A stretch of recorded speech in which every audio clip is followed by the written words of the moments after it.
Guys, welcome back to my channel. तो आज हम एक बिल्कुल न्यू बीएल मानवा स्टार्ट करने वाले हैं। इस स्टोरी में हम अल्फा और ओमेगा वर्ड के बारे में देखेंगे, जिनके बारे में सोचने से सबसे पहली चीज़ यही मन में आती है कि देखने में वो एक्स्ट्रा ऑर्डिनरी होंगे और अपनी इस लुक से वो सभी कुछ हासिल कर सकते हैं, चाहे वो मनी हो, पावर या फेम। अगर दूसरे वर्ड में बात की जाए तो बीटल्स को ऐसा ही लगता है, वैसे सभी नहीं, उनमें से ऑलमोस्ट ज़्यादातर को। स्टोरी के मेन लीड जो को देखते हैं, जिसे बीटल्स फाइट कर रहे थे, उसने बीटल्स को अच्छी तरह से सबक सिखा दिया। जब वो उसका कुछ नहीं बिगाड़ पाते तो उसे हाफ ब्रीड कहकर बुलाने लग गए, जिस पर जो उन्हें ऐसे खुद को बुलाने से मना करता है, ये बोलते हुए कि वो तुम लोग थे जिन्होंने फाइट स्टार्ट की। अगर दोबारा कभी भी ऐसा किया तो मैं इतना इजीली तुम्हें जाने नहीं दूंगा। इस पर वो दोनों बीटल्स अभी भी उसके बारे में बुरा भला बोलते हुए फौरन ही वहाँ से भाग गए। इसके बाद हम बार के ओनर को देखते हैं, जो कि इस बार की वजह से उल्टा उसी पर चलाते हुए बोलता है, सीरियसली जोह्योंग, तुम दोबारा से उनके साथ फाइट करने लग गए। आखिर तुम कैसे अल्फा हो जो कि बीटल्स को मारता है। इस पर जोह्योंग उन्हें एक्सप्लेन करने का ट्राई करता है कि सर ऐसा कुछ नहीं हुआ था,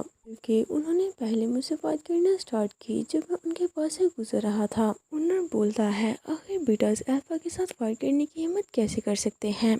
जो तुम्हें सच में इन चीज़ों को हैंडल करना सीखना होगा।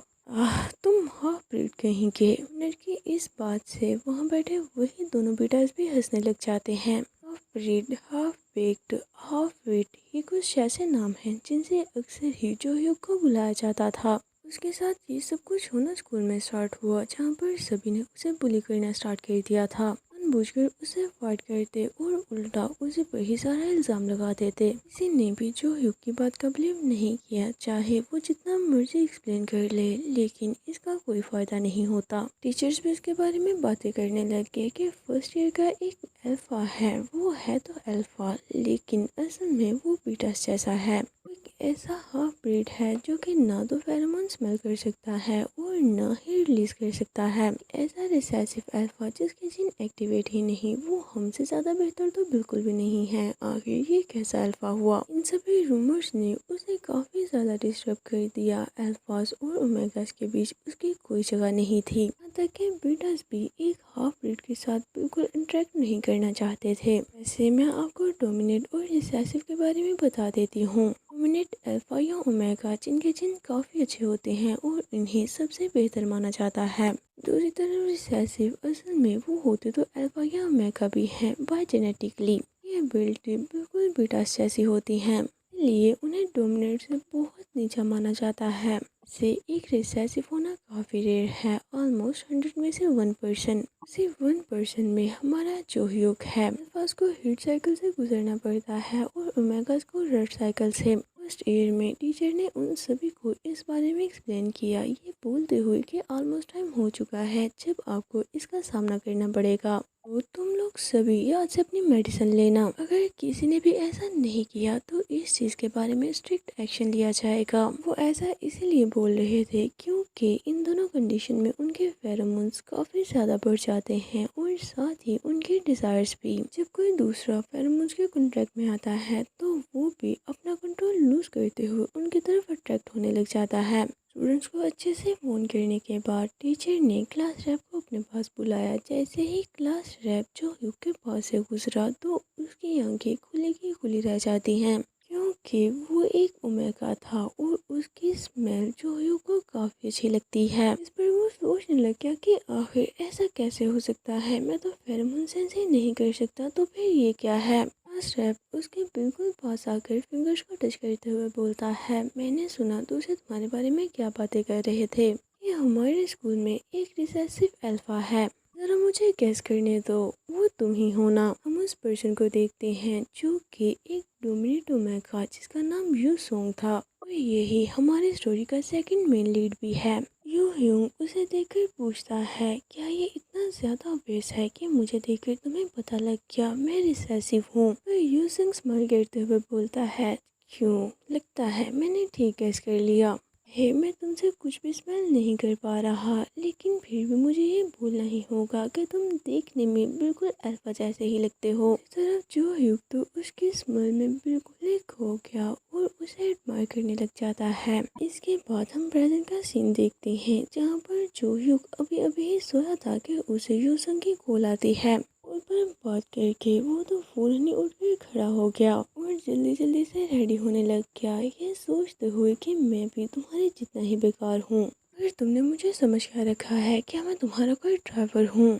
ये सब कुछ दोबारा से हो रहा है। उसने मुझे आधी रात को कॉल की और मैं भी बिल्कुल किसी बेवकूफ़ की तरह भागते हुए उसके पास जा रहा हूँ, बस इसी वजह से क्योंकि उसने मुझे ऐसा करने का बोला है। सच में इन सब चीज़ों से अब मैं थक चुका हूँ। ग्रेजुएशन के बाद वो कई वीक्स बाद एक दूसरे से मिलते, कभी कभी तो कई मंथ हो जाते। इन हर बार यूसुफ हमेशा उसके पास वापस आ जाता। वो उसकी तरफ जाते हुए सोच रहा था कि इतने दिनों बाद उसे मेरा कितना टाइम चाहिए होता है, बस एक दिन। लेकिन मैंने उसका कितना ज़्यादा वेट किया है, ऑलमोस्ट 10 साल। यानी कि वो ऐसे ही 10 सालों से एक साथ रिलेशनशिप में है।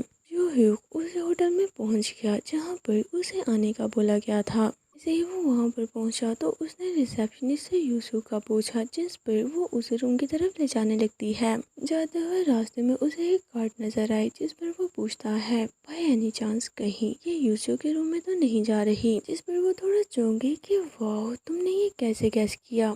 सच में काफ़ी ज़्यादा ड्रिंक करता है। जिस पर यूसुफ ने बोला, वेट, क्या सच में ये सारी उसी के लिए है? फिर वो खुद से ही कार्ड लेकर उसके रूम की तरफ जाने लगा, ये सोचते हुए कि वो यूजली इतना ज़्यादा ड्रिंक तो नहीं करता। और रूम के पास पहुँच कर डोर नॉक करते हुए बोलता है कि मैं मिस्टर यूसुफ के लिए ड्रिंक लेकर आया हूँ। ऐसे ही उसने डोर ओपन किया तो अंदर से उसे वही जानी पहचानी स्मेल आती है। सेंट को वो अपनी लाइफ के हर दिन स्मेल करना चाहता था और स्मेल करता आया है, चाहे वो इसे भूलने का ट्राई करता भी हो। लेकिन उसे डाउट था कि क्या सच में वो अपने फर्स्ट लव की ये बिटर स्वीट फ्रेगनेंस कभी भूल भी पाएगा। उसी तरफ रूम के अंदर यूसुंग उसकी वॉइस सुनकर ड्रिंक करते हुए बोलता है, यो ह्यूग, तुम आ ही गए, लेकिन तुम्हें आने में इतनी देर क्यों लग गई? हम देखते हैं वो तो इस टाइम कुछ लेडीज की गोद में बैठा है, जो कि उसके कुछ ज़्यादा ही क्लोज थी। एक एलिगेंट,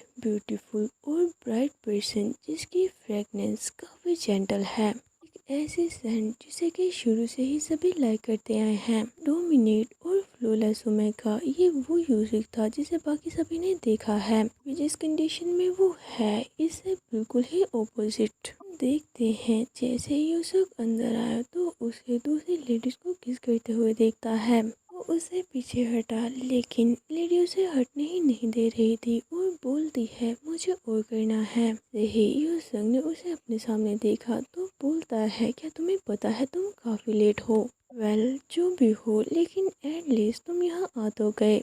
यहाँ पर ऐसे स्टैचू की तरह मत खड़े रहो, आओ हमें ज्वाइन करो, चलो कुछ मज़े करते हैं। जैसे ही युग उसके क्लोज किया तो उसने फूल से ही नेक से पकड़कर उसे अपने क्लोज कर लिया और बोलने लग जाता है कि तुम ड्रिंक क्यों नहीं करते, ये उस कन्वीनियंस स्टोर की ड्रिंक से कहीं ज़्यादा बेटर है। वैसे अगर तुम्हें ड्रिंक करने के लिए कंपनी चाहिए तो तुम मुझे बता सकते हो। चलो बताओ, तुम क्या प्रेफर करोगे, पीटा या ओमेगा? ये बोलते हुए वो स्लोली स्लोली उसके क्लोज आने लग गया था, जिस पर यूह्यूक उसे अपने क्लोज आने से रोकता है और साथ ही उसकी शर्ट के बटन्स बंद करने लग गया, ये बोलते हुए कि तुम ड्रंक हो। अपनी ये ड्रंक बातें कहीं और करना, किसी ऐसे को ट्रीट करने का ये बिल्कुल भी सही तरीका नहीं है, जो कि आधी रात को तुम्हारे पास भागकर आया हो। मैं यहाँ पर इसीलिए आया हूँ क्योंकि मुझे तुम्हारी फिक्र हो रही थी, ना कि तुम्हारे घटिया जोक सुनने के लिए। तुम्हारा मज़ाक खराब करने के लिए मुझे माफ़ कर दो, तो मैं अभी यहाँ से जा रहा हूँ। तुम लोग वो सब कुछ दोबारा से स्टार्ट कर सकते हो।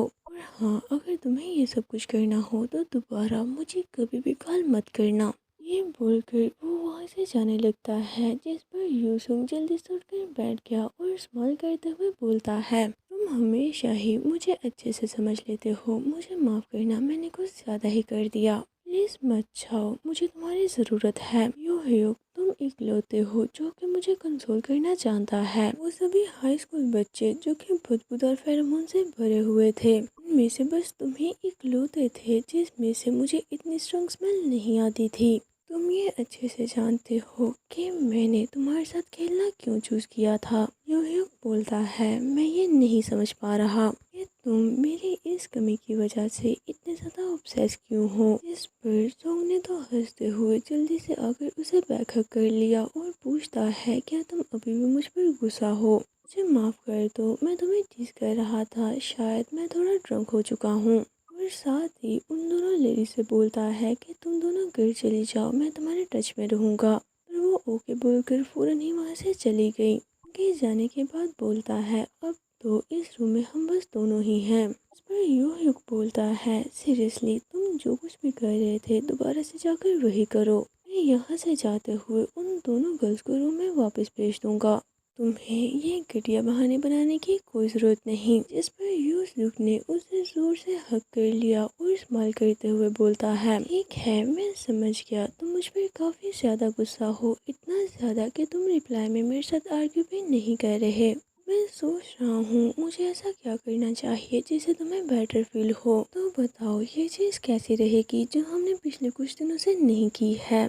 तुम्हें पता है अब मैं अपने मौत का यूज़ करने में काफ़ी अच्छा हो गया हूँ और साथ ही उसे टच भी करने लग गया। जिसके अचानक से ऐसा करने पर यूह्यूक तो काफ़ी ज़्यादा चौंकते हुए चिल्लाकर उसका नाम पुकारता है, यूसुक तुम ये क्या कर रहे हो। दूसरी तरफ यूसुक ने तो उसे फूल के साथ पिन कर दिया और बोलता है, क्या हुआ, मुझे लगा कि तुम्हें मुझ पर क्रश है। यूह्यूक बोलता है, आखिर तुम ये किस बारे में बात कर रहे हो, ये तो कई साल पहले की बात थी। तुम अच्छे से जानते हो कि टाइम चेंज होता रहता है। यानी कि वो उसे ये बताने का ट्राई कर रहा था कि अब वो उसे लाइक नहीं करता। वो ये बोल तो रहा था लेकिन उसके फेस को देखकर ऐसा बिल्कुल भी नहीं लगता, क्योंकि इस टाइम यू के टच करने की वजह से उसका फेस पूरी तरह से रेड हो चुका है। साथ ही उसकी हार्ट बीट काफ़ी ज़्यादा फास्ट हो गई थी। दूसरी तरफ ये सब कुछ सुनने के बाद यूसुंग तो झुकते हुए उसकी हार्ट बीट चेक करने लग गया। उसकी इतनी तेज़ हार्ट बीट सुनकर बोलता है, तो तुम्हारे पास ये हार्ट अभी भी है। फिर साथ ही उसे थोड़ा पीछे हटते हुए बड़ी सी स्माइल करके कहता है, जो ह्यूक तुम्हारी हार्ट बीट तुमसे कहीं ज़्यादा ऑनेस्ट है। दूसरी तरफ जो ह्यूक तो अपनी जगह पर बिल्कुल ही फ्रीज हो चुका था। फिर वो अपने पहले फर्स्ट लव को कैसे भूल सकता है, उसका पहला क्लेवर और बदकार फर्स्ट लव। गाइस मेरा आप सभी से एक क्वेश्चन है, अगर आप किसी से काफ़ी ज़्यादा लव करते हो, आपको इस तरह से चीट करे तो क्या फिर भी आप उसके साथ लव करते रहोगे? जल्दी से अपना आंसर कमेंट बॉक्स में ज़रूर लिखें।